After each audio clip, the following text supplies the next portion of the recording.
Maharashtra today 24 news सत्य परिस्थितीचा सविस्तर आढावा। भिवंडीमध्ये चेन स्नॅचिंग आणि मोबाईल फोन चोरणाऱ्या हुशार चोराला ठाणे गुन्हे शाखेनं अटक केली आहे।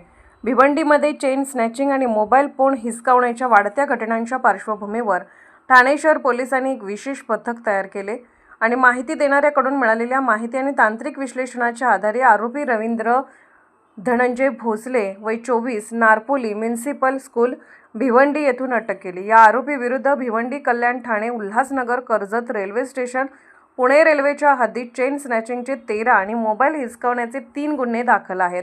आरोपीने सांगितले त्याने या वस्तू आंबेवली, कल्याण येथे राहणाऱ्या दिनेश पांडुरंग पाटील नावाच्या व्यक्तीला दिल्या होत्या। कल्याण येथे राहणाऱ्या आरोपी विरुद्ध भिवंडी पोलीस ठाण्यात IPCच्या विविध कलमांखाली गुन्हा दाखल करण्यात आला आणि त्याच्या ताब्यातून अंदाजे 5,61,000 रुपये किमतीचे 15 तोळे 6 ग्रॅम सोन्याचे दागिने, 8,55,000 रुपये किमतीचे 21 चोरीचे मोबाईल फोन जप्त करण्यात आले। ठाणे पोलीस आयुक्तालय क्षेत्रामध्ये भिवंडी शहर आणि इतर पोलीस स्टेशनला चेन स्नॅचिंग आणि मोबाईल स्नॅचिंगचे गुन्हे दाखल होते, ज्याचा समांतर तपास गुन्हे शाखा घटक 2 चे पोलीस निरीक्षक शीतल राऊत, API माळी, API भोईर आणि त्यांची टीम ACP शेखर बागडे यांच्या परीक्षणामध्ये करत होते।